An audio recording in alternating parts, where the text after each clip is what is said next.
ফাইন্না মাআল উসরি ইসরা, ইন্না মাআল উসরি ইসরা। আল্লাহ পাক বলেন অবশ্যই কষ্টের সাথে সুখ।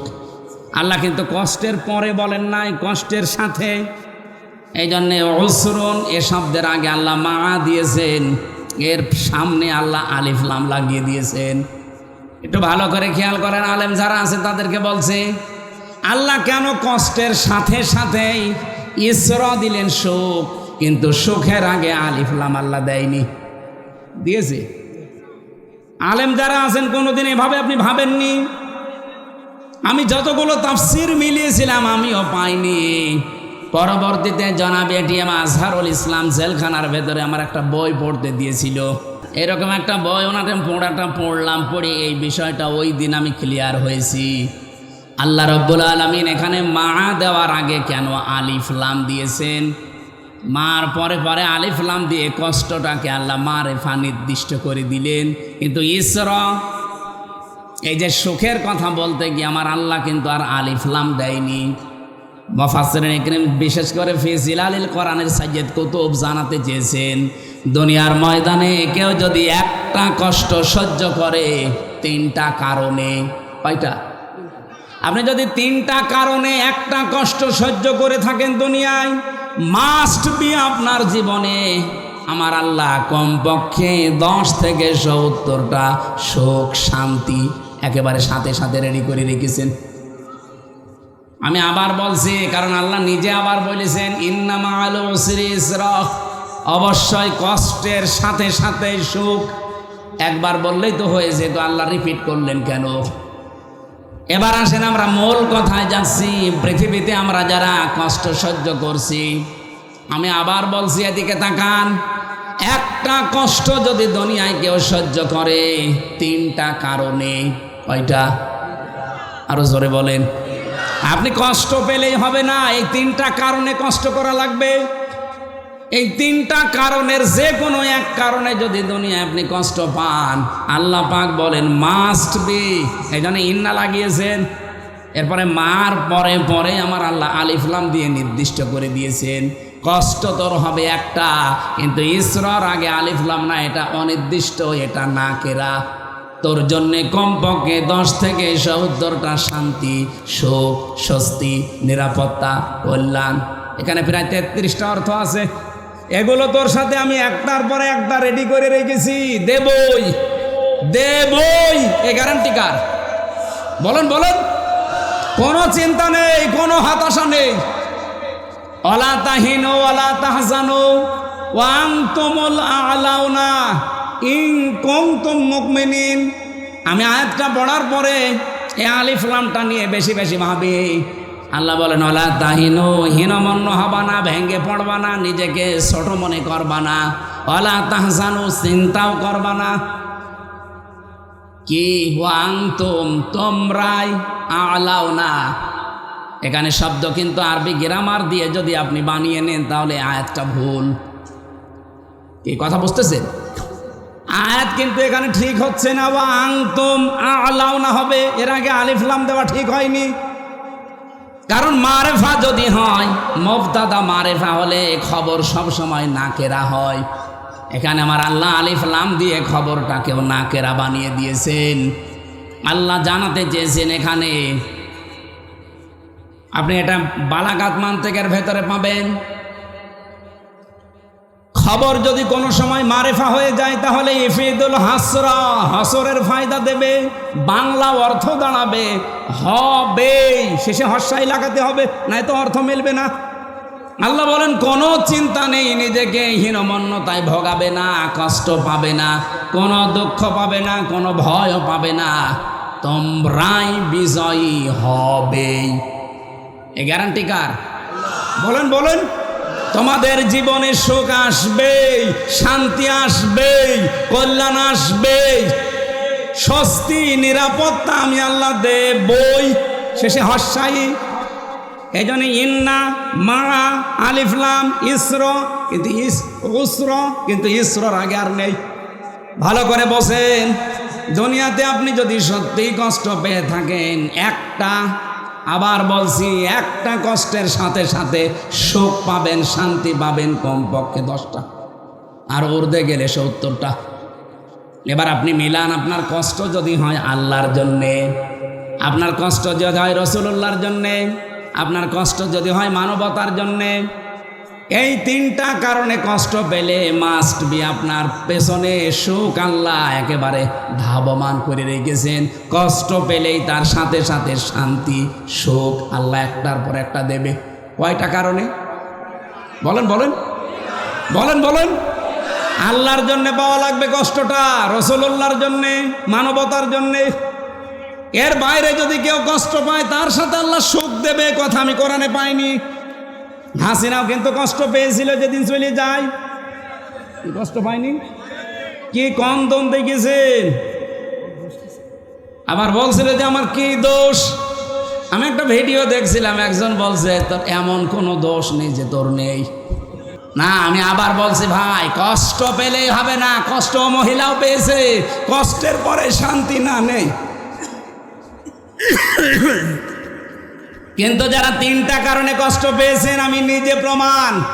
একটা কষ্ট আমি ভোগ করব আল্লাহর জন্যে, রাসূলুল্লাহর জন্যে, মানবতার জন্যে, কমপক্ষে 10 থেকে 70টা সুখ শান্তি মানে সঙ্গে সাথে আল্লাহ জড়িয়ে রেখে দিয়েছে।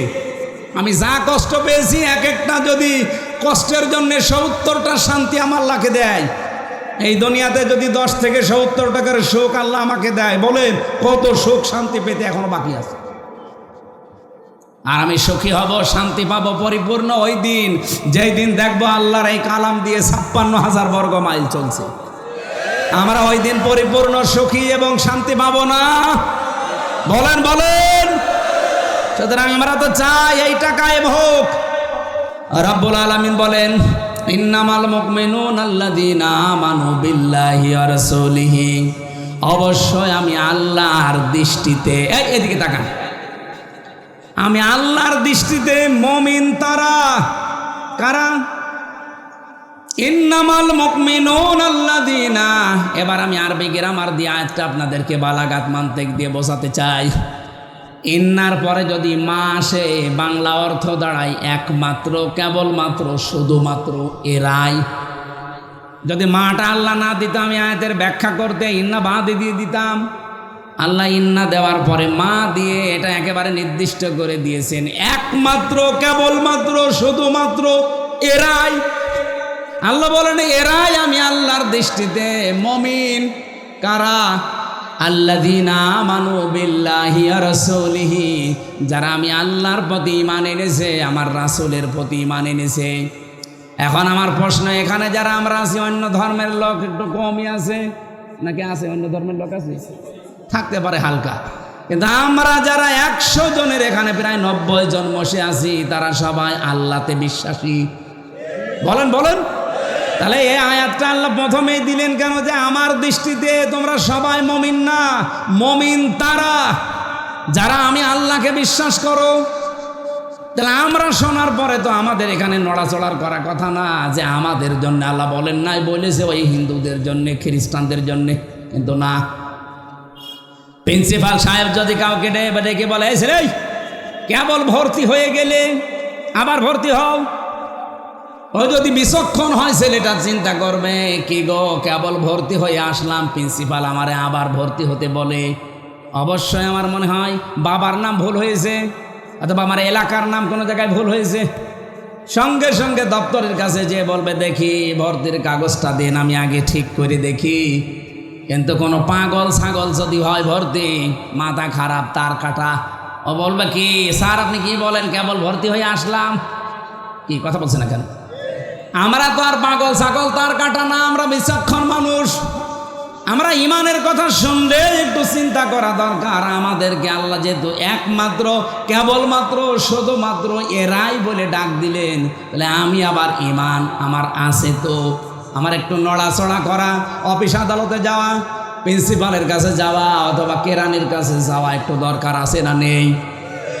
11 কেরানির কাছে যান। এবার ইমান আনলে ইমান ঠিক থাকবে, বিষয়টা এমন না। এখানে যারা অজু করে বসে আছেন, অজু করলে অজু থাকে না, 7 কারণে অজু ভেঙে যায়। কয় কারণে? নামাজ পড়লে নামাজ হয় না, 19টা কারণে নামাজ ভেঙে যায়। রোজা রাখলেই রোজা ঠিক থাকে না, 7টা কারণে রোজা ভেঙে যায়। হজ করলেও হজ ঠিক থাকে না, 5টা কারণে হজও ভেঙে যায়, নষ্ট হয়ে যায়। দুনিয়ায় যত ফরজ জিনিস আল্লাহ কোরআনে দিয়েছেন, প্রতিটি জিনিস নষ্ট হয়ে যাওয়া, ভেঙে যাওয়ার পেছনে কিছু না কিছু কারণ আছে। আল্লাহ পাক বলেন, ঈমান যারা আনলে আমার দৃষ্টিতে তুমি ঈমানদার আছো কিনা, এটা কিন্তু এখন হিসাব নিকাশ করা লাগবে। কারণ ঈমান আনলে ঈমান থাকে না, ঈমানও ওই অজুর মতো ভেঙে যায়।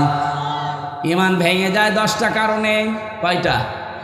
হয়তো নামাজের বিষয়, রোজার বিষয়, অজুর বিষয়, এগুলো বলতে পারবে।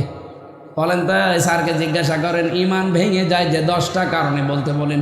এমনকি আমারও আন্দাজে যদি বলতেন আমিও পারতাম না। আমি না পড়াশোনা করেছি তাই বলতে পারছি। এখানে 100 জনের আমার মনে হয় 90 জনই আমরা জানি না যে ঈমান কি করে ভেঙে যায়। অজু ভেঙে গেলে অজু দিয়ে নামাজ হয়, কথা বলে না কেন? ভাঙা অজু দিয়ে যেমন নামাজ হয় না, ভাঙা ঈমান দিয়ে আল্লাহর জান্নাতে যাওয়া এটা কঠিন জিনিস। এজন্য ঈমান আনা লাগবে।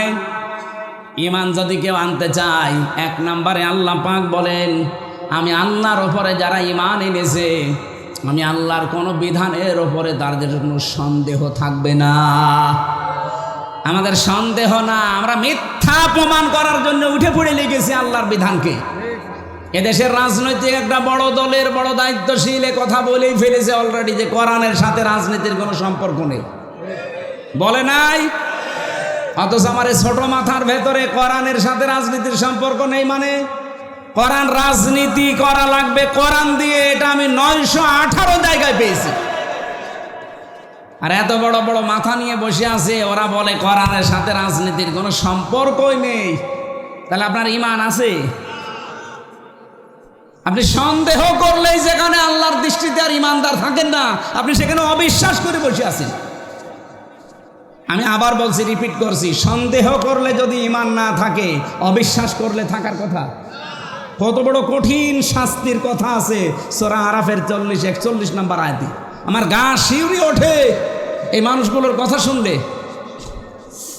ইন্নাল্লাযীনা কাযযাবু বিআয়াতিনা ওয়াস্তাকবারু আনহা লা তুফাত্তাহু লাহুম আবওয়াবুস সামা। রব্বুল আলামিন বলেন, নিশ্চয় যারা আমার আয়াতকে মিথ্যা প্রতিপন্ন করে, আমার আয়াতকে যারা বিশ্বাস করতে চায় না এবং অহংকার করে মুখ ফিরিয়ে চলে আসে, এই নারী কমিশনে 13টা আয়াতের প্রতি ওরা দোষারোপ অলরেডি করেছে। এই কমিশনের সাথে যারা আছে, এরা যদি তাওবা না করে, এদের জানাজা পড়াও জায়েজ নেই। ওদের হিন্দুদের মতো পুড়িয়ে ফেলা লাগবে। কারণ ওরা আল্লাহর কোরআনে শুধু অবিশ্বাস না, আয়াত কেটে অলরেডি বাদ দিয়ে দিয়েছে। আল্লাহ পাক বলেন, যারা অহংকার করবে, মুখ ফিরিয়ে চলে যাবে, কি করব তাদেরকে জানো? লা তুফাত্তাহু লাহুম আবওয়াবুস সামা। ওদের জন্য আকাশের একটা দরজাও আর খোলা হবে না। তুফাত্তাহু এটা মোজারে, এটা বর্তমান, ভবিষ্যৎ, প্রেজেন্ট, ফিউচার, বাবের বহু বচন আবওয়াব। আল্লাহ বলেন, দরজা আমি একটা দিতে পারতাম, আবওয়াব দিয়েছি বহু বচন। যারা আমার কোরআনকে মিথ্যা মনে করে, কথা শোনার পর আমি যা কথা বলছি আপনার কি মিথ্যা মনে হয়? বলেন বলেন। সন্দেহ লাগে? যদি সন্দেহ মনে হয়, মিথ্যা মনে হয়, অহংকার করে যদি মুখ ফিরিয়ে চলে যাও, ওইরকম কথা বলেই থাকে। আল্লাহ ওয়াস্তাকবারু আনহা দিয়েছেন। আপনার জন্য প্রথম শাস্তি, আকাশের সব দরজা আপনার জন্য আজকে থেকে বন্ধ, একটাও খুলবেন আল্লাহ।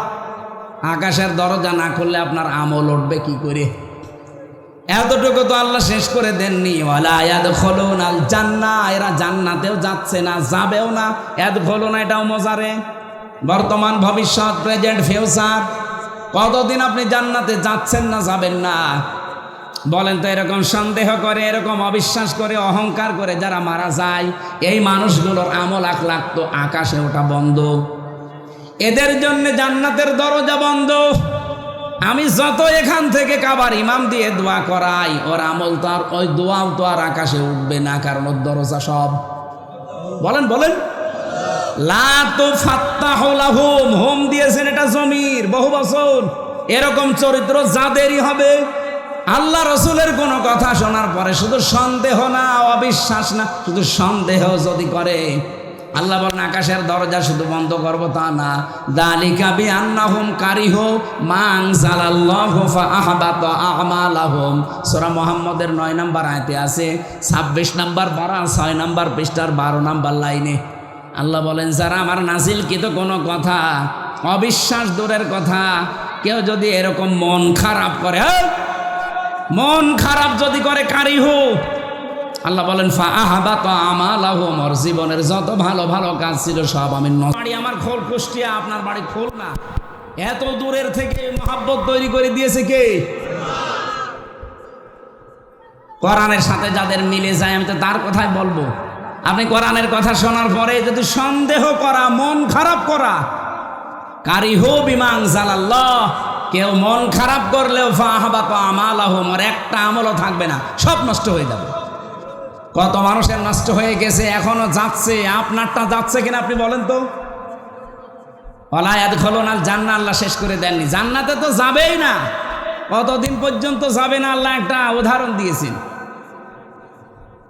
হাত্তা, যতক্ষণ ইয়ালিজাল জামালু ফি সামনিল খিয়াত, ইয়ালিজা মানে প্রবেশ করা, জামাল মানে উট, সাম্মন মানে ছিদ্র, খিয়াত মানে সুস, সুসের ছিদ্র দিয়ে উট যেদিন প্রবেশ করে যাবে ওই দিন ওই লোকটা জান্নাতে যাবে।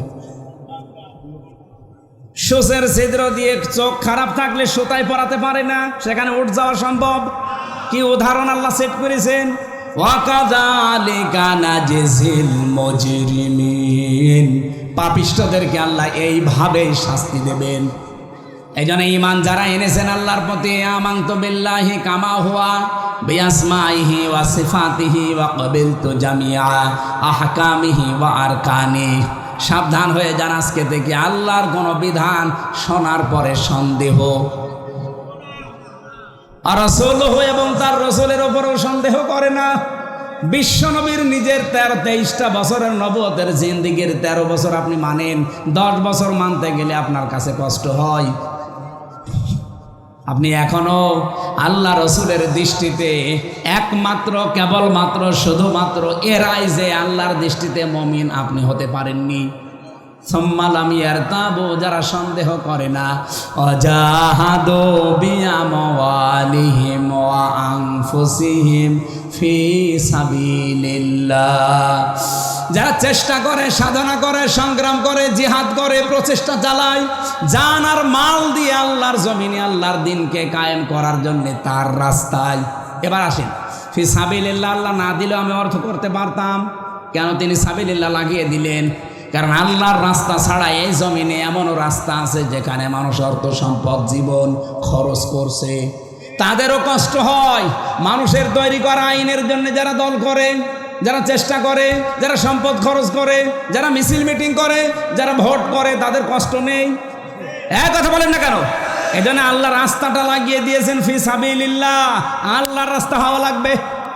আপনি নিজে ভেবে বলেন তো, আপনি যা করছেন এটা কি আল্লাহর রাস্তায় না মানুষের তৈরি করা রাস্তায়? উলাইকা হুমুস সাদিকুন, আল্লাহ বলেন এরাই, এইভাবে মনে হচ্ছে দেখিয়েছে, উলাইকা এরাই, উলাইকা হুমুস সাদিকুন, এরাই আমি আল্লাহর দৃষ্টিতে সত্যবাদী। শুধু সত্য কথা বললেই মানুষ সত্যবাদী হয় না, সত্যকে সত্য জানার পরে নির্দ্বিধায়, সংকোচহীনভাবে, বিনা প্রশ্নে, দ্বিধাহীন চিত্তে যারা মেনে নিতে পারে, এরাই হচ্ছে আল্লাহর দৃষ্টিতে সত্যবাদী। যেমন ছিলেন আবু বকর সিদ্দিক। এক কথা বলেন না কেন? অনেকে সিদ্দিক সত্যবাদী না, সিদ্দিকে আকবর ছিলেন। এই জন্য এই জমিনে আল্লাহর রাস্তায় আমরা যারা কাজ করছি, নারী হোক আর পুরুষ হোক, আমরা একে অন্যের সম্পূরক, পরিপূরক, ভাই বোন। আমরা চাই এই জমিনে একে অন্যকে সাহায্য করে আল্লাহর জমিনে আল্লাহর দিন আমরা যেভাবে হোক কায়েম করার চেষ্টা চালাবো। হলে ভালো, না হলে আমাদের লস নেই, কারণ আমরা দিনের মালিক না। দিনের মালিককে আরো জোরে বলেন, মালিককে। আমরা দিনের খাদেম, আমরা দিনের কামলা, জন, মনীষ, পাট, লেবার যাই বলেন, আমরা চেষ্টা করে যাব এই জমিনে দিন কায়েম করার জন্য। কায়েম হলে আমাদের বেতন আমাদের আল্লাহ দিয়ে দেবে, না হলেও বিকাল 5টা মানে জীবনের শেষ দিন আমাদের বেতন আছে না নেই? মা বোন যারা এসেছেন, অনেকে যারা ফতোয়াবাজি করে, তোমাদের জন্য আবার এগুলো দরকার কি? দরকার কি মানে সূরা তাওবার 70-71 নম্বর আয়াত, মুমিন নারী পুরুষ যারা দুইজন, এক একজনের সম্পর্ক, বন্ধু, অভিভাবক, গাইডলাইন দাতা, একজন আরেকজনকে সাহায্য করবে আল্লাহর জমিনে আল্লাহর দিনটা কায়েম করা, প্রতিষ্ঠা করা, বাস্তবে রূপ দেওয়ার জন্যে। সুতরাং যে যেখানে আছে আজকে থেকে এটা জীবনের মেন কাজ বানিয়ে নেবেন, যতদিন আল্লাহর এই জমিনে দিন কায়েম না হয়। যে যা বলছে বলুন, ইউজাহিদুনা ফি সাবিলিল্লাহ ওয়ালা ইয়াখাফুনা লাওমাতা লাইম, তারা আল্লাহর রাস্তায় চেষ্টা করে যায়, প্রচেষ্টা চালায়, জিহাদ করে, কিন্তু কোনো তিরস্কারকে তারা পাত্তা দেয় না, তারা কিছু মনেও করে না, পরোয়াও করে না। জালিকা ফাদলুল্লাহ, আল্লাহ বলেন এটা সবার জন্য না, ইউতিহি মাইয়াশা, যাকে আল্লাহ পাক পছন্দ করেন, অনুগ্রহ করেন যার প্রতি, তাকে আল্লাহ এই কাজে লাগান। সুতরাং আল্লাহর রাস্তায় আমরা আল্লাহর দ্বীন প্রতিষ্ঠার জন্যে, পদ্ধতি আমাদের ভুল থাকতে পারে, অনেকে বলে আমাদের আকীদা ঠিক নেই, আমাদের পদ্ধতি ভুল থাকতে পারে। সৈয়দ আবুল আলা মওদুদীকে আমরা ফেকার ইমামও মানি না, আর তার মাসলাও আমরা গ্রহণ করি না। উনি একটা ইসলামিক দার্শনিক ছিলেন, চিন্তক ছিলেন, রাষ্ট্র চিন্তা করতেন। ওনার রাষ্ট্র দর্শনটা একটা আমরা নিয়েছি, এটা গণতান্ত্রিক পদ্ধতিতে ইসলাম কায়েম করা যায়। এই পদ্ধতি যেহেতু উপমহাদেশে চলছে, এই জন্য আমরা এটা নিয়েছি। আমার পদ্ধতি ভুল হতে পারে, কিন্তু আমার আকীদা ঠিক আছে। জামাত ইসলামী বাংলাদেশের আকীদা হচ্ছে জমিন আল্লাহর, আইন চলবে। যারা এই তহমত জামাত ইসলামের প্রতি চাপিয়ে দিয়েছেন যে এদের আকীদা ঠিক নেই, আপনি একটা মিথ্যাবাদী। কে বলেছে জামাতের আকীদা ঠিক নেই?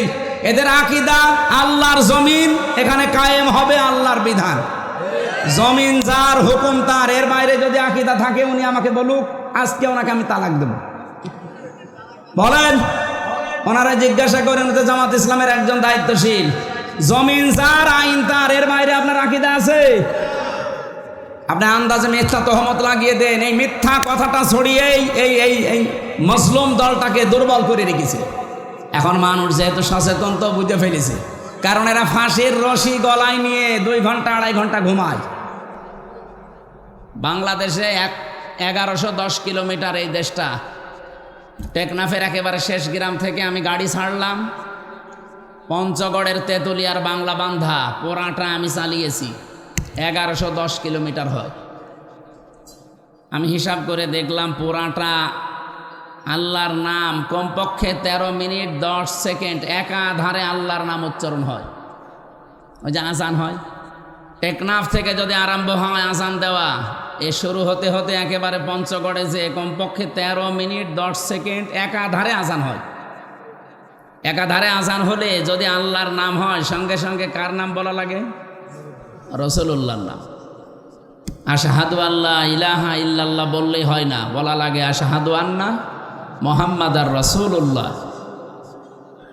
আল্লাহ বলেন, হে নবী, আপনি শুধু বাংলাদেশের দিকে তাকান তো, এতটুকু একটা দেশ, এই এরিয়ার ভেতরে একাধারে যদি 13 মিনিট 10 সেকেন্ড হয়, তাহলে সারা পৃথিবী আপনি হিসাব করে বলেন, সারা দুনিয়ায় 24 ঘন্টায় 257টা রাষ্ট্র আছে পৃথিবীতে। যেখানে যেখানে আল্লাহর নাম উচ্চারণ হয়, সেখানে রাসূলুল্লাহর নাম আল্লাহ উচ্চারণের ব্যবস্থা করে দিয়েছে। এমনকি জান্নাত থেকে যেদিন আমাদের আদি পিতা হযরত আদম আলাইহিস সালাম বের হয়ে আসবেন, ওই দিন তিনি জান্নাতের মেন গেটে লেখা দেখেছিলেন, লা ইলাহা ইল্লাল্লাহ মুহাম্মাদুর রাসূলুল্লাহ। 300 বছর দুনিয়ায় এসে কন্দন করে মাপ পাননি। সর্বশেষ তিনি বলেছিলেন, আল্লাহ তুমি আমাকে মুহাম্মাদুর রাসূলুল্লাহর ওসিলায় মাফ করে দাও। আল্লাহ পাক বলেন, কার ওসিলা নিলে? বলে মুহাম্মাদুর রাসূলুল্লাহর ওসিলা নিয়েছি। কেন?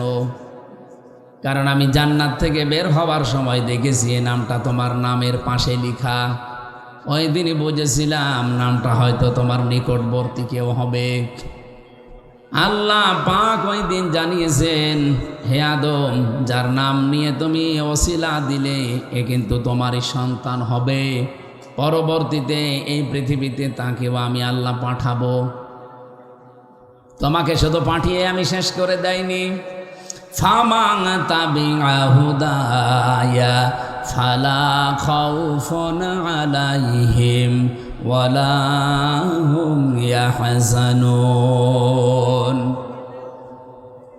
আমার পক্ষ থেকে হেদায়েত যাবে, এটা আল্লাহ যদিও আদম নবীকে বলেছিলেন। আপনি এই যে ফামান তাবিআ হুদায়া, এর ব্যাখ্যা করতে গিয়ে আমি যত তাফসীর পড়েছি, মুফাসসিরিন ইকরাম জানাতে চেয়েছেন এই হেদায়েত মানে কোরআন। অথচ আদম নবী যেই দিন এসেছেন ওই দিন কোরআনের কোনো নামগন্ধ ছিল? বলেন বলেন। আদম নবী জানতো যে কোরআন নামে কিছু আছে না? অথচ ওই দিনই আল্লাহ তাকে ইঙ্গিত দিয়েছেন। এদের দ্বিতীয় তাফসীর হচ্ছে, যদিও কোরআন শরীফকে আল্লাহ হুদা বলেছেন, এই জন্যে হুদাল্লিল মুত্তাকিন। এখানে হুদান শব্দটা যদি ইসমে ফাইল থেকে আপনি নিয়ে আসেন হাদিন, এর বাংলা অর্থ দাঁড়ায় হেদায়েত দিতে পারে শুধুমাত্র একজন, তার নাম, ওনার মুখ থেকে যেটা বের হয়েছে তার নাম কোরআন। এই জন্য হুদাল্লিল মুত্তাকিন বলার আগে আমার আল্লাহ কিতাবের আগে আলিফ লাম দিয়েছেন, যালিকাল কিতাবু লা রাইবা ফীহ। এই যে কিতাবের আগে আলিফ লাম দিলেন, আমি আরবি গ্রামার যখন পড়ি এই আয়াতের সাথে মিলিয়ে দেখেছি পৃথিবীতে একটা মাত্র কিতাব আল্লাহ দিয়েছেন যেটা মানুষকে পথ দেখাতে পারে, আর যত কিতাব আছে তাকে আল্লাহ হাদিন বলেন নাই। হুদাল্লিল মুত্তাকিন, হুদাল্লিন নাস, হুদাল্লিল মুসলিমিন, প্রত্যেকটা শব্দই কোরআনে আছে। আমি আলিফ লাম নিয়ে গবেষণা করে 4 প্রকার পেয়েছিলাম আরবি গ্রামারে। কেন আল্লাহ যালিকাল কিতাবের আগে আলিফ লাম দিয়ে নির্দিষ্ট করে দিলেন? এই আলিফ লামের পক্ষে একটা হাদিসও পেয়েছি তিরমিজি শরীফে। এদিকে তাকান। না না না, বসুন বসুন বসুন, এখানে ওঠা যাবে না ভাই, একেবারে নিস্তব্ধ হয়ে শুনবেন। যেই কথা বলবো ওখান থেকে একটা শিক্ষা নিয়ে আসবো, এরপরে সামনে যাব। আমি 1 ঘন্টা কথা বলবো, কিন্তু 1 ঘন্টায় যেন ক্লাসের মতো শোনা যায়। কি শুনবেন তো ইনশাআল্লাহ? আলিফ লামের যে হাদিসটা বলছিলাম এবার শোনেন। আমার মনে হয় আপনারা শুধু শুনেই শেষ করে দেবেন না, শোনার পরে আজকে সিদ্ধান্ত নিয়ে এক্ষুনি মেনে নেওয়ার মন বানাবেন। কি কথা বলে না কেন? কারণ আমি তো শুধু অ্যাডভার্টাইজ করছি, আমি অ্যাডভাইজার। আমার নিজের কথাও না, আমার বাবার কথাও না। আর ডাক্তার সাহেব আমার সারাদিন মোবাইল করছে, উনি শিখিয়েও দেয়নি। যা শিখিয়েছি, যা শিখেছি সব শিখিয়েছে আমার আল্লাহ। এদের বিপক্ষে যে হাদিসটা বলছি, আমার মনে হয় হাদিসটা বাংলাদেশের মানুষ যদি মানে, আগামীতে কোরআন সংসদে চলে যাবে। নাকি হাদিস বলবো না স্যার? বলবো মানে এটা তো বলা দরকার। খুব ভালো করে শুনবেন। কে কোন দলে আছেন, মতে আছেন, ওইটা ঘন্টা খানিকের জন্য বাদ দিয়ে দেন। মনে করবেন এই হাদিস এখনই নবী আপনার জন্য বলছে। মানিত্তাবাল হুদা, এই যে হাদান শব্দ, হুদা শব্দের ব্যাখ্যা করতে গিয়ে এই হাদিসটা আমি পেয়েছি হযরতে আবু হুরায়রা রাদিয়াল্লাহু তাআলা থেকে বর্ণিত। বিশ্ব নবী জানিয়েছেন, মানিত্তাবাল হুদা বিগাইরিল কোরআন আদাল্লাহুল্লাহ। কোন মানুষ যদি হেদায়েত পাওয়ার জন্যে, পথ পাওয়ার জন্যে কোরআনে কারিম বাদ দিয়ে পৃথিবীর কোনো জায়গায় ছুটে যায়, ওর নিয়ত যতই ভালো থাক, আল্লাহ নিজে তাকে দায়িত্ব নিয়ে গোমরা বানিয়ে দেয়।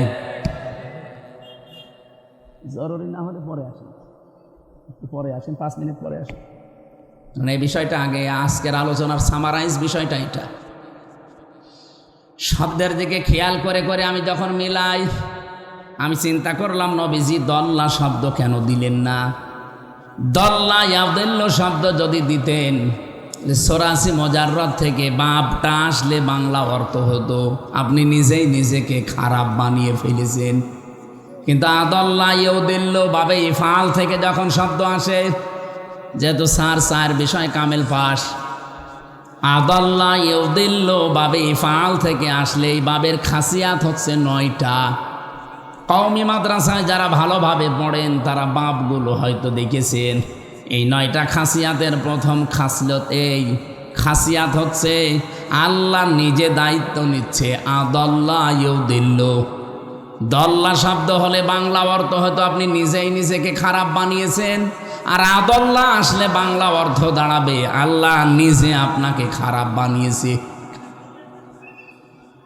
খুলনাবাসী, আমি এবার একেবারে ফাইনাল প্রশ্ন করছি, হেদায়েত দেওয়ার মালিককে? উনি যদি বলে আমি তোকে গোমরা বানাবো, হেদায়েত দেওয়ার আর কেউ আছে? নেই। কত বড় কঠিন কথা নবীজি শোনালেন। আদাল্লাহ হুল্লাহ, আল্লাহ নিজে ফাইল, এখানে নিজে কর্তা হিসাবে কাজ করছেন। বলেন আমি তোকে খারাপ বানাবো, যেখানে কোরআন নেই, যদি তুই ওখানে ভালো হওয়ার নিয়তেও থাকিস। এবার বাংলাদেশের 56,000 বর্গ মাইলে আপনি হাদিসটা মিলান। এই দেশে যত পীর সাহেব আছে, আমি পীরদেরকে সম্মান করি, শ্রদ্ধা করি, কিন্তু যেই দরবারে পীর নামে কলঙ্ক বসে আছে, কোরআন চলে না সেখানে, ওই দরবার যদি আপনার বাবাও তৈরি করে, আপনি ভালো হওয়ার নিয়তেও থাকলে খারাপ বানিয়ে দেবে কে? সুতরাং এরকম দরবারে যাওয়া যাবে? বলেন। 48,000-এর উপরে দরবার এই দেশে এখন। আপনি হাতে গোনা কয়েকটা জায়গা পাবেন যেখানে কোরআনে কারিম প্রচার করা, প্রসার করা, শিক্ষা করা এবং কায়েম করা, এই 4টা বিষয় পাওয়া যায়। আর বাকি দরবারগুলোতে অধিকাংশর বাপ দাদার নিয়ম দিয়ে চলে। আপনি কি রাগ করলেন? আপনি একটাই বলেন যে যেখানে কোরআন শেখানো হয়, কোরআন বোঝানো হয়, কোরআন প্রচার করা হয় এবং কোরআন কায়েম করার জন্য এই শিক্ষাগুলো যে দরবারে দেওয়া হয়, একটার নাম বলেন, আমি সেখানে যাব। হ্যাঁ, কোরআন শিক্ষা হয়তো আছে, কোরআন বোঝার বিষয় আছে, কোরআনে কারিম প্রচার করারও বিষয় আছে, কিন্তু 4 নাম্বারটা আমি অধিকাংশ দরবারে পাইনি। কয়েকদিন আগে আমি চরমনায় গিয়েছিলাম, সরসিনা গিয়েছিলাম, এর আগে গিয়েছিলাম বায়তুল শরফে চট্টগ্রামে, আর এই তো 8-9 দিন আগে গিয়েছিলাম আটরশি। না, আমি গেছি বোঝার জন্যে। এই যে সব জায়গায় কিন্তু কামিল মাদ্রাসা আছে, যে 4টার নাম বললাম, 4 জায়গায় কামিল মাদ্রাসা আছে।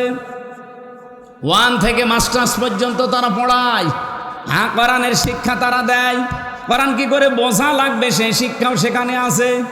কোরআন প্রচার করা লাগবে সেই শিক্ষাও সেখান থেকে পাওয়া যায়। কিন্তু 4 নাম্বার যেটা, এই পৃথিবীতে কোরআন কায়েম করা লাগবে, এই শিক্ষাটা সেখান থেকে দেওয়া হয় না। ওখান থেকে যদি এই শিক্ষাগুলো কেউ দেওয়ার জন্য একটু চেষ্টা করে, তাকে বাদ দিয়ে দেয়। কেউ যদি নেওয়ার চেষ্টা করে, তাকেও সাইদি সাহেবের মতো বের করে দেয়। সাইদি সাহেবও তো সরসিনায় পড়তেন। বলে আমরা কোনো রাজনীতিতে নেই। আপনি এই কথা যদি সজ্ঞানে বলেন, আপনি বেঈমান। কারণ নবীজি জীবনে রাজনীতি করেননি। উনি রাজনীতি না করলে রাষ্ট্রপ্রধান হলেন কি করে? আপনি বাঙালিকে হাইকোর্ট দেখান, ভান্ডামি করার জায়গা পান না। বলেন না, আমার একটা তন্ত্রে মন্ত্রে আছে, আমি একটা আদর্শ নিয়ে আসি। আপনার আদর্শ হওয়া লাগবে রাসূলুল্লাহর আদর্শ। যেই দরবার থেকে কোরআন শেখানো হয়, কোরআন বোঝানো হয়, কোরআন প্রচার করা হয়, কিন্তু সেখানে কোরআন কায়েমের কোনো কথা নেই, সিস্টেম নেই, ওই দরবারে যদি ভালো হওয়ার নিয়েতেও কেউ থাকে, আল্লাহ নিজে দায়িত্ব নিয়ে তাকে গোমরা বানিয়ে দেবে। এখন যদি বলেন কই গোমরা হয় না, তো হয় না মানে আবার কি দেখবেন? ফরিদউদ্দিন মাসউদ একটা গোমরা আলেম না? কথা বলেন না কেন? ওর কি জ্ঞান কম আছে? কোরআনের জ্ঞান বেশ যথেষ্ট আছে, কোরআন প্রচারও করার মাধ্যম জানে, কিন্তু কোরআন কায়েমের আন্দোলনে ছিল না। যারা কায়েম করতো তাদের বিরুদ্ধে সারা জীবন ফতোয়া দিয়েছে। শাহবাগে পর্যন্ত গিয়ে সাইদি সাহেবের ফাঁসি চেয়েছে। কথা বলছেন না কেন? আরে ভাই, সাইদি সাহেব একদিকে প্রচারক ছিলেন, আর একদিকে কোরআন কায়েমের কর্মী ছিলেন। এই কথা জানার পরে কেউ যদি তাকে বের করে দেয়, গালাগালি করে, আমার রিমান্ডে 10 দিন একাধারে ওনারে মনে হয় 200 বার গালি দিয়েছে। আমারে গালি দিয়েছে হয়তো 50 বার, আর ওনার নাম ধরে গালি দিয়েছে 200 বার। যে উনি তো এত ভালো মানুষ, কোন কারণে উনি এই রাজনীতিতে আসলো? আমার মনে হয় নবীজি যদি এখন বেঁচে থাকতো, ওই শয়তান অফিসারগুলো ও নবীজিকে ওই কথা বলতো। এর ভেতরে আপনার খুলনার এক অফিসার ছিল, যে কি বলে ফুলতলার শেখ ইমরান হোসেন, ওই যে আকরাম চেয়ারম্যানের ছেলে, আর কি বলা লাগবে। অনেক মাঝে মাঝে বলতো যে সাইদি সাহেব ভালো মানুষ, ঠিক আছে, তো উনি রাজনীতি করবে কেন? কেন আপনার সমস্যা কি? রাজনীতি করবে সালমান এফ রহমানের মতো দরবেশ, আর ৩৬,০০০ কোটি টাকা চুরি করবে। ঠিকই বলেছে এই লোকটা, যে মাইরে খাওয়ার জন্যই তো রাজনীতি ওরা করে। ইসলাম বাদ দিয়ে যারা রাজনীতি করে ওদের মেরে খাওয়া ছাড়া কি কোন ধান্দা আছে বলেন আপনি? আর যারা ইসলাম দিয়ে রাজনীতি করেছে আপনি দেখান। মাওলানা মতিয়ার রহমান নিজামী এমপি ছিলেন, মন্ত্রী ছিলেন, মন্ত্রণালয় চালানোর পরে ৩৬ টাকা ফেরত দিয়েছে রাষ্ট্রকে। পৃথিবীর ইতিহাস এটা। এর চাইতে আর কি দেখানো লাগবে বাংলাদেশকে বলেন? এর বড় মানুষ বলে না আমরা আরো চাই, তাই আরো চাই, জায়গা মতো দেন, সব যা চাচ্ছেন তাই পাবেন। আপনারা আরো চান পাঠাবেন আপনি সালমান এফ রহমানের মতন বড় চোর। ওর মাথার চুল থেকে পায়ের স্যান্ডেল পর্যন্ত সাদা, আমার মনে হয় ভেতরেও সাদা। আমি ভেতরটা জানি না, আমার মনে হয় ও সাদা, কিন্তু ওর যে অন্তর পুরাটা কালো। কথা বলেন না কেন? আমার মাথায় দড়ি দিয়ে, পেছনে হ্যান্ডকাপ দিয়ে, মাথায় কালো টুপি লাগিয়ে, পায়ে ডান্ডা বেড়ি লাগিয়ে, বুকের ওপরে ওই যে সেই জ্যাকেট পরিয়ে, মাথার ওপরে ওই যে কি টুপি দেয় ওইটা দিয়ে যখন আমার আদালতে নিয়ে যেত, আমি নিজে দেখেছি এই লোকটা আমার দিকে তাকিয়ে টিপ্পনি কাটছে। এই সালমান এফ রহমান, এই দরবেশ বাবা। আমি বের হওয়ার পরে এজলাস থেকে ও দেখলাম ওই খাস কামরায় ঢুকে ওই যে ম্যাজিস্ট্রেট ছিল, জজ ছিল, তারে কি যেন বলে দিল। আমার মনে হয় এই কথাই বলেছি যে মাওলানা মামুনুল হক, মুফতি আমির হামজা, মাওলানা শাখাওয়াত হোসেন রাজি, এরা যেন বের না হয়। এই জন্য মামলাটা ৩০ বার তুলেছে সিএমএম কোর্ট, জজ কোর্ট, হাইকোর্টে, না একদিনও জামিন দেয়নি। অথচ এই মামলা আগস্টের ৫ তারিখের পরে শুধু তুলতে দেরি, জামিন না খারিজ করে দিয়েছে। তো জিনিস তো সবই একই ছিল, খালি হাত আগে বাঁধা ছিল, এখন একটু হাত খোলা আছে। আমরা দেখতে পাচ্ছি এখনো অনেকের হাত খোলা না।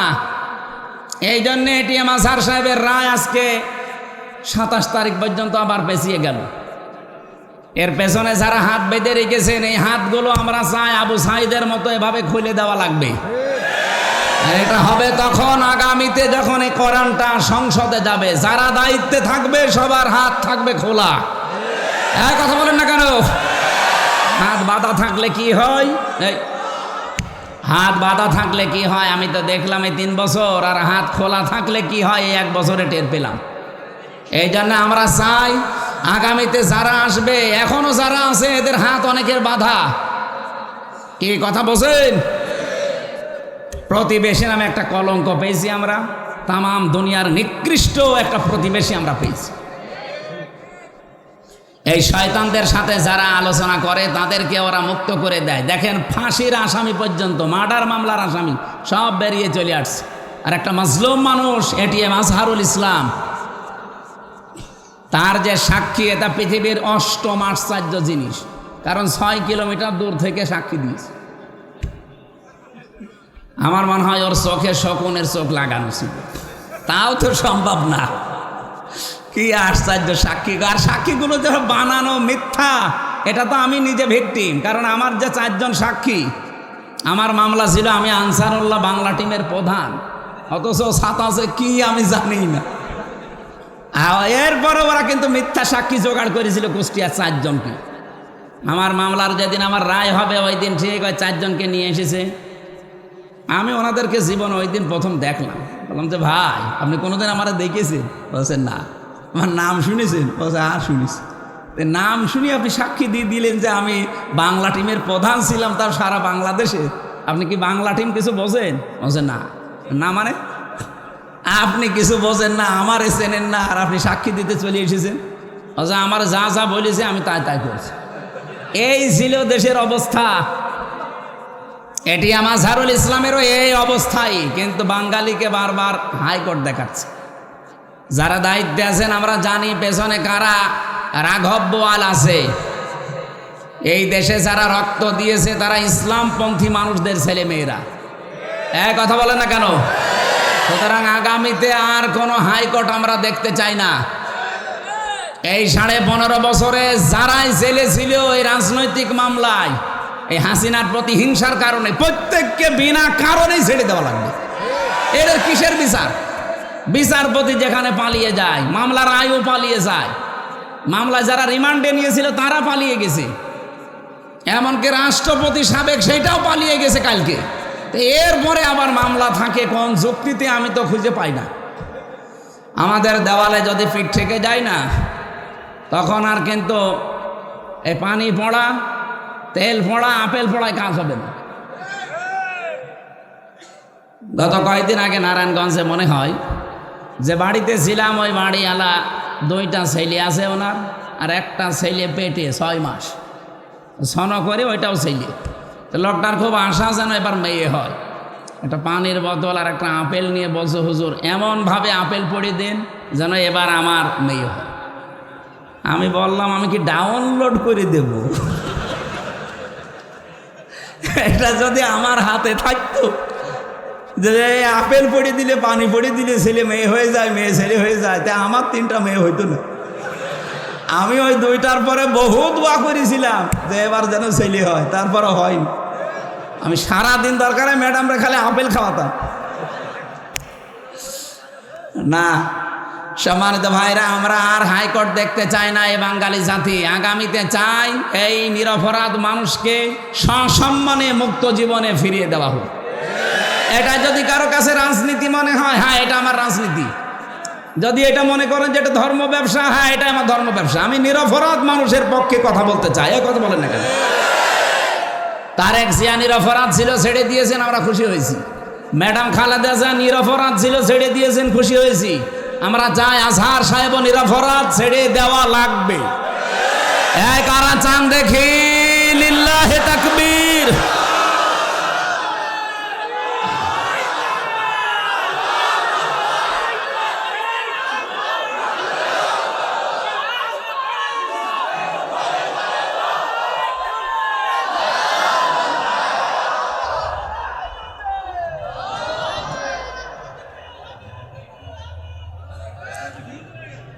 আল্লাহ রাব্বুল আলামিন বলেন, ইন্নাল্লাযীনা ইউযুনাল্লাহা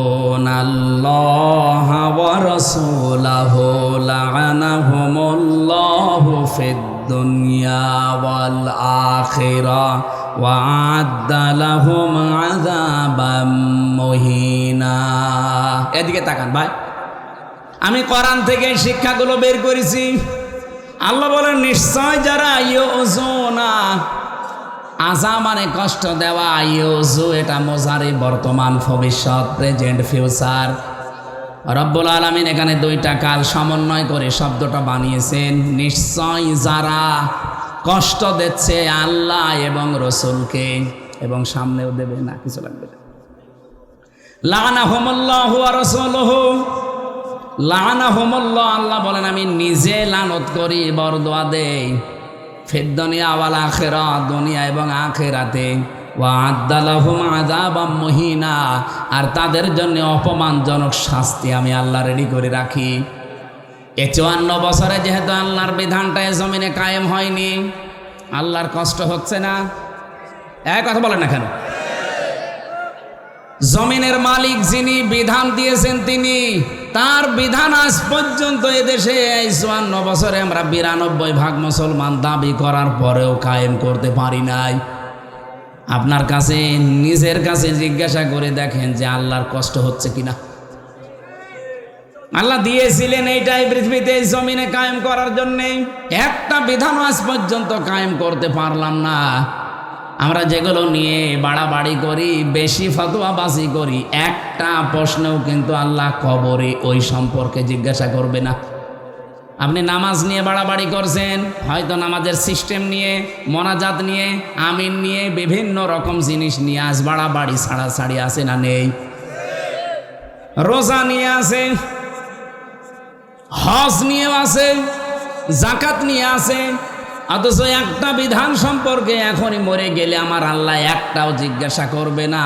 প্রথম নাম্বারে যে প্রশ্ন সেটা কিন্তু এই রাজনীতির প্রশ্ন। যারা কোরআনের কথা শুনলে রাজনীতি মনে করেন যে হ্যাঁ এটা রাজনীতি হচ্ছে, হ্যাঁ আপনি শোনেন, এখনই মরে যান। মার রব্বুকা, তোমার রবকে। আপনি যদি বলেও ফেলতে পারেন যে রব্বি আল্লাহ, আমার রব আল্লাহ, সঙ্গে সঙ্গে ফেরেশতা জিজ্ঞাসা করবে রব মানে কি জানো? আমি পড়া কোরআন শরীফে রবের 19টা অর্থ পেয়েছি, সামারাইজ করে 5টা বানিয়েছি। তাফসির থেকে আমি নিজে বানাইনি, তাফসিরে ফি জিলালিল কোরআনে আছে, সাজ্জাদ কুতুব দিয়েছেন। রব শব্দের প্রধান অর্থ হচ্ছে রব মানে সৃষ্টিকর্তা। যা কিছু সৃষ্টি সব প্রথমে করেন কে? বলেন বলেন। এই যে আসমান আর জমিন, এটাকে আল্লাহ কাউকে দেখে দেখে বানিয়েছেন না। এটা যা বানিয়েছেন ওনার নিজের জ্ঞানে, নিজের আয়ত্তে, নিজের পরিকল্পনায়, কোনো রকমের নমুনা ছাড়া, কোনো রকমের মডেল ছাড়া ওনার মন যা বলেছে সেভাবে বানিয়েছে। এই জমিনটা সবুজ করে দিয়েছে, এটাকে আমাদের কারো কাছে জিজ্ঞাসা করে যে এইভাবে নদী দেন, এইভাবে সাগর দেন, এইভাবে সবুজ দেন, এই পরিকল্পনা পড়াটা কার? বলেন বলেন। আরে ভাই 3-4 বার আমি বলছি, এমনি না, এখানে একটা শিক্ষা আছে। তো বাংলাদেশে আমাদের দায়িত্বে যিনি ছিল এই কথাটাই সে উল্টিয়ে ফেলেছে। ফসলে বরকত হওয়ার পরে কি বলল? যে মা দুর্গা গজে ছুড়ে এসেছে, এই জন্য ফসলে বরকত হয়েছে। একটা কথা হইল, ফসলের বরকত সৃষ্টি করার মালিককে? দুর্গা। এ কথা যদি গোবিন্দ পরামানিক বলতো কিচ্ছু বলতাম না। একটা হাসি মানুষ, কি হাসি না? গোবিন্দ পরামানিক যদি বলতো এই দেশে যত বরকত হয় সব মা দুর্গা দেয়, আমি কিচ্ছু বলতাম না। কিন্তু যে মহিলায় কথা বললো, আপনি চিন্তা করতে পারেন 18 কোটি মুসলমানের দায়িত্বে সেই মহিলা একজন হাজি, আর সে বলছে এই যে ফসলে বরকত এগুলো মা দুর্গা গজে চড়ে এসেছিল এই কারণে। আপনি আল্লাহকে রব হিসাবে বিশ্বাসিত করেন না, কারণ রব মানে সৃষ্টিকর্তা। ফসল সৃষ্টি করেন কে? বরকত সৃষ্টি করে দেন কে? আর আপনি কোন দুর্গার দিকে নিয়ে গেলেন?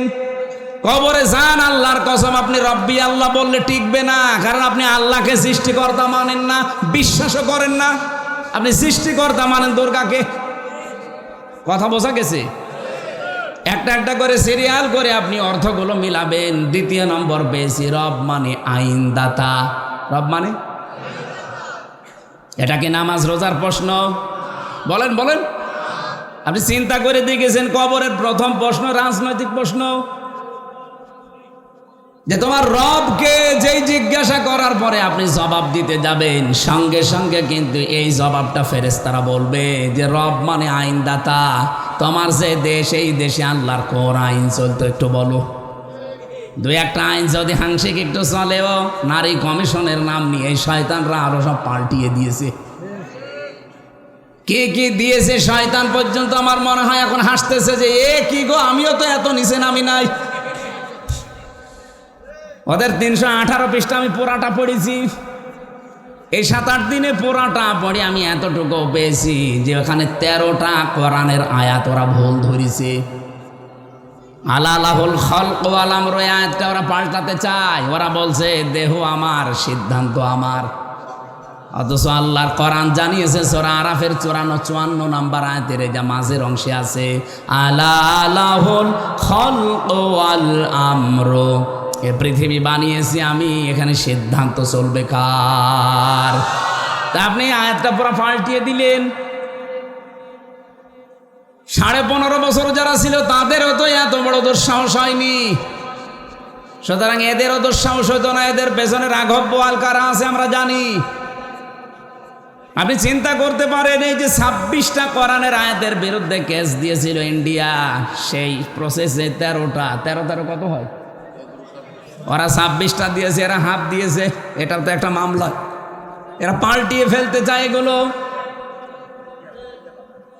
যতগুলো দিয়েছে সব আমি কোরআনের আয়াতের সাথে মিলিয়ে মিলিয়ে দেখলাম, সব কোরআনের বিরুদ্ধে।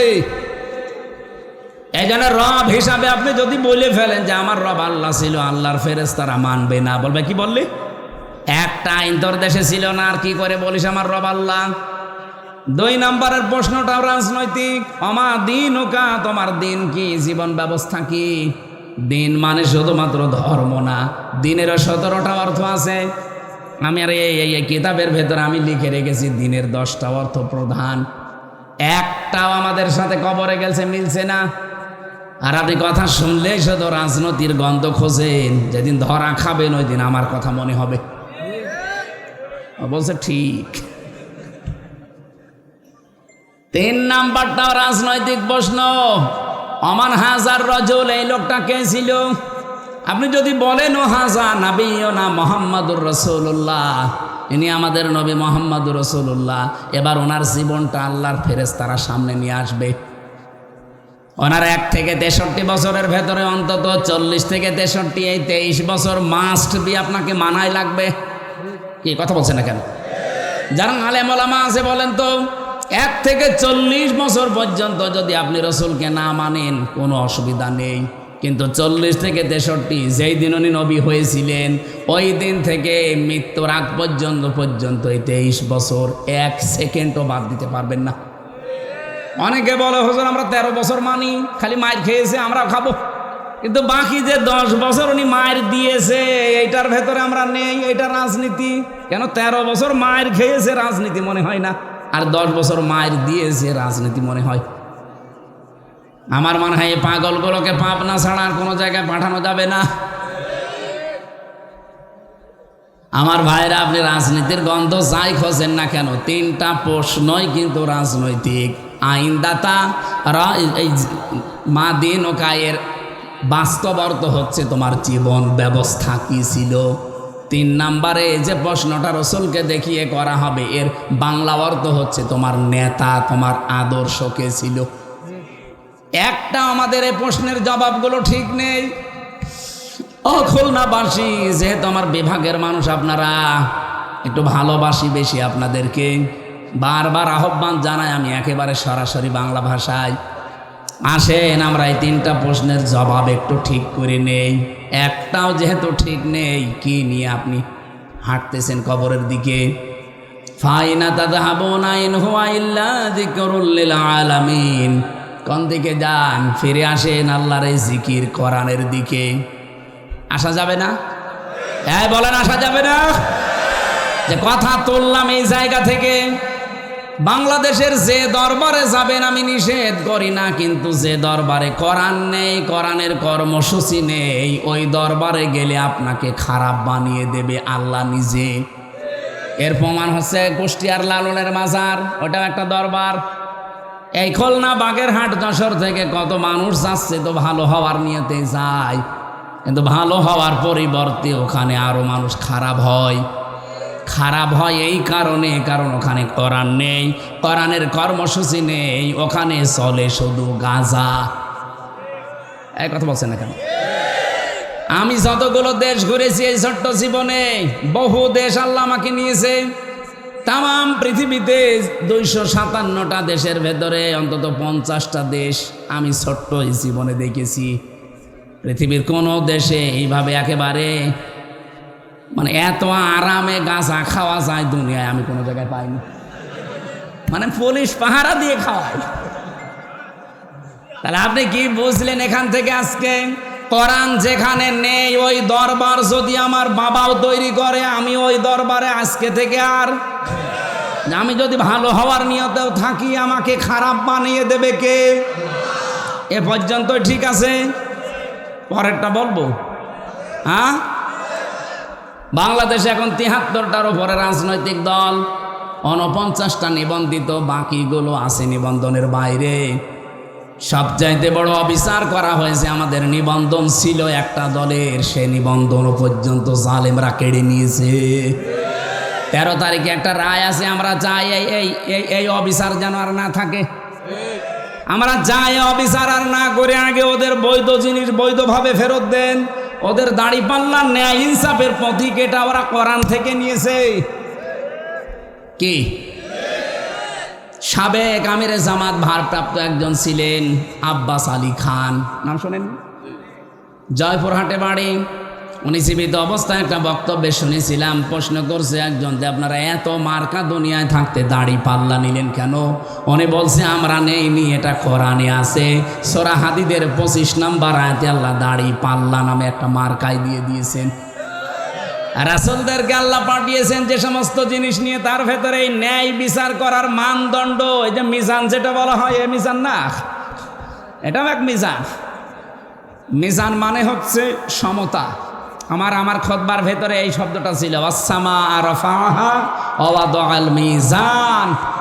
আল্লাহ পাক এই যে আসমান, এটা সমতা করে রেখেছেন। আল্লাহ রাব্বুল আলামিন নবীদেরকে যে 3টা জিনিস দিয়ে পাঠিয়েছিলেন, তার ভেতরে একটা ছিল দাড়ি পাল্লা, তার মানে মিজান। লাকাদ আরসালনা রুসুলানা বিল বাজ্জিনাতি ওয়া আনজালনা মাআহুমুল কিতাবা ওয়াল মিজান লিয়াকুমান নাসু বিল কিসত। আল্লাহ গ্যারান্টি দিয়ে আয়াত শুরু করলেন লাকদ। এটা যদি বাদও দেয়, যারা গ্রামার বোঝে জিজ্ঞাসা করেন, আপনি আমার কাছে কোরআন শরীফ নিয়ে আসেন, লাকদ বাদ দিলে আমি অর্থ করতে পারবো। এটা আল্লাহ গ্যারান্টি দেওয়ার জন্য লাকদ দিয়েছেন, লাম একটা, কদ একটা। আরসালনা রুসুলানা, এখান থেকে যদি আল্লাহ আয়াত শুরু করতেন, অর্থ তো আপনারা না পারলেও আলেমরা আমরা পারতাম অর্থ করতে। আল্লাহ কেন লাকদ দিয়ে আরম্ভ করলেন? আল্লাহ গ্যারান্টি দিয়েছেন অবশ্যই অবশ্যই এই পৃথিবীতে আমি যত নবী আর রাসূলকে পাঠিয়েছিলাম, 3টা জিনিস তাদের সাথে ছিল। 1 নম্বরে কিতাব, কি ছিল বলেন বলেন। 2 নম্বরে তাদেরকে আমি উন্নত চরিত্র দিয়েছিলাম। 3 নম্বরে মিজান দিয়েছিলাম, ন্যায় বিচারের মানদণ্ড। আর এটা কায়েম করতে পারলেই মানুষের ভেতরে ন্যায় বিচার আপনি দেখতে পাবেন। লিয়াকুমান নাসু বিল কিসতি, যেন এই লামটার অর্থ যেন আপনি মানুষের ভেতরে ন্যায় বিচার কায়েম করতে পারেন এই মিজান দিয়ে। মিজান মানে আমরা সবাই বলছি দাড়ি পাল্লা। এখানে বাংলাদেশে 54 বছরে যেটা হয় নাই, এবার যদি সত্যি দাড়ি পাল্লা দিয়ে আমরা সামনে এগিয়ে যেতে পারি, আল্লাহর কসম দেশে ন্যায় বিচার কোরআন বলছে প্রতিষ্ঠা হবে। আপনি কোরআনের কথা বিশ্বাস করেন না? কথা বলেন না কেন? তাহলে দাড়ি পাল্লা এ মার্কা আমরা নিজেরা বানিয়ে নেইনি, ধানের শীষের মতো, নৌকার মতো, নাঙ্গলের মতো। এটা আল্লাহর পক্ষ থেকে নবীদেরকে আল্লাহ এই ন্যায় বিচারের মানদণ্ড দিয়ে পাঠিয়েছিলেন। নবীদের আল্লাহ যা দিলেন মানদণ্ড হিসাবে যে মার্কা দিলেন, ওইটা যাদের ভেতরে পাবেন সেটা বাদ দিয়ে আপনি কোন দিকে দৌড়ান। এই জন্যে ফাইনা তাযহাবুন দিয়েছেন। কোথায় যাচ্ছেন দৌড়িয়ে? কোথায় পালিয়ে যাচ্ছেন? ইন হুয়া ইল্লা যিকরুল লিল আলামিন। এদিকে আসেন, আপনাকে জিকির শোনাই। আমরা তো বিভিন্ন রকমের জিকির শুনি তাহিরি ভাইয়ের কাছ থেকে, শালি বাবা, কেল্লা বাবা, ফতে বাবা। ও জিকির না, এই যে জিকির, এইটা কোনটা? এই জিকিরের দিকে আসতে বলছি আপনাকে। আমি আবার বলছি, 49টা নিবন্ধিত দল আছে। সবচাইতে আসল যে দলটা থাকার কথা, একটা 50 নাম্বার যেটা মিলবে, সেটা বাংলাদেশ জামাত ইসলামী। 13 তারিখে যেন আর হাইকোর্ট আমাদেরকে না দেখান, আমরা চাই এটা ফিরিয়ে দেওয়া হোক। আপনারা চান না? বলেন। কেউ যদি না চান, তাহলে কোরআনের আয়াত কি করবেন আপনি বলেন? নবীদেরকে আল্লাহ মিজান দিয়ে পাঠিয়েছিলেন, ন্যায় বিচারের মানদণ্ড এটা দাড়ি পাল্লা, যেটা বলে আমরা চিনি। এই জন্য হাইকোর্টে এটা টাঙানো আছে। আপনি দেখেন হাইকোর্টে যে একটা দাড়ি পাল্লা দেওয়া আছে, ওটার সামনেই লেখা, একেবারে সামনে টাঙানো। আবার দাড়ি পাল্লা দেখেছেন কোনো দিকে কিন্তু একেবারে সমতা ঠিক করা আছে, এদিকে বেশি এদিকে কম না, একেবারে দুইটাই সমান্তরাল। বাংলাদেশে যারাই দায়িত্বে থাকে তারা এই দেশের 18 কোটি মানুষকে বোঝাতে চায়, ও বাংলার মানুষেরা, সারা বাংলাদেশে কোনো জায়গায় যদি ন্যায় বিচার নাও পাও, অন্তত হাইকোর্টে আসলে ন্যায় বিচার পাবা। তার প্রতীক এই যে দাড়ি পাল্লা। সেই দাড়ি পাল্লা প্রতীকটাই আপনারা গায়েব করে দিয়েছেন। এটা ফিরিয়ে দেওয়া লাগবে, এটা আমাদের শেষ কথা ভাই। এবার যদি দেওয়ালে পিঠ থেকে যায় না, এর জন্য আবার আগস্টের 5 তারিখে এই দেশে অন্তত।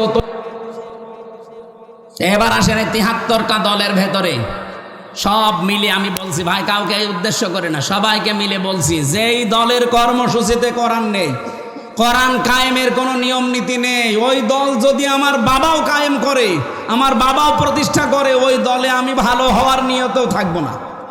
আমি যদি ওখানে ভালো হওয়ার নিয়তেও থাকি, আমাকে খারাপ বানিয়ে দেবে কে? এবারে হাদিসকে বিশ্বাস করবেন না করবেন এদিকে এসে বলেন যে না আমার এ কেমন লাগছে। আমি কি আমার বাবার কথা বানিয়ে বললাম? হাদিস। বাংলাদেশে আপনি ৭৩টা দলই মিলান, যেই দলে পাবেন যে এরা কোরআন কর্মসূচি দিয়েছে কায়েম করার, ওখানে যদি না থেকে যেখানে কোরআনের কর্মসূচি নেই, মনে করছেন এটা আমার বাবা বানিয়েছে, আমার দাদা বানিয়েছে, তাই কি?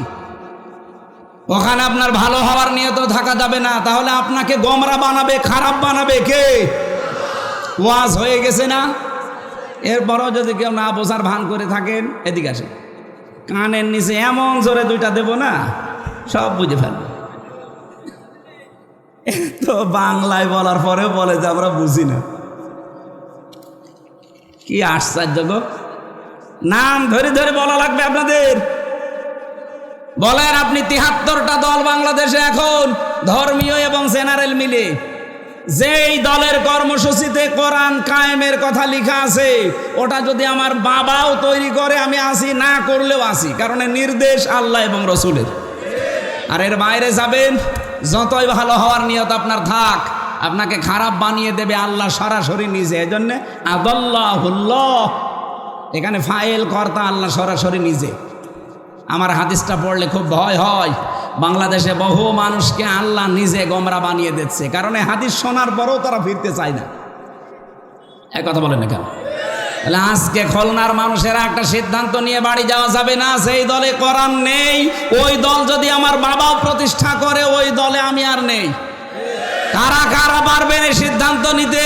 দেখি লিল্লাহে তাকবীর। এই দেখেন তো, হাত তোলেনি কে? ওই যে ওই লোক, তোলেন।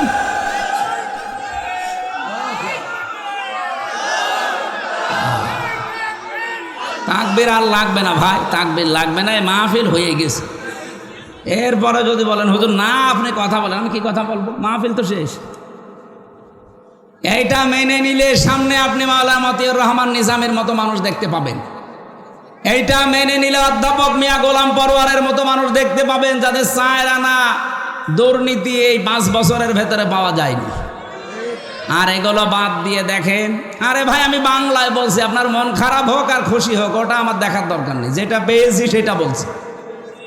৫ বছরে লোক বাড়ি বানায় ৬২০টা। কয়েকদিন আগে আমি মালয়েশিয়া ছিলাম,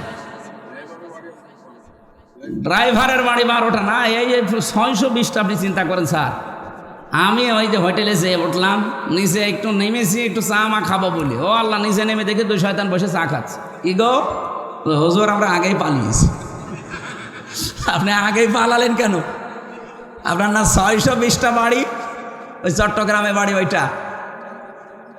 আপনি তো আমার মনে হয় এই ৯ মাস যদি থাকতো আরো ২০০ বাড়ি বানাতো।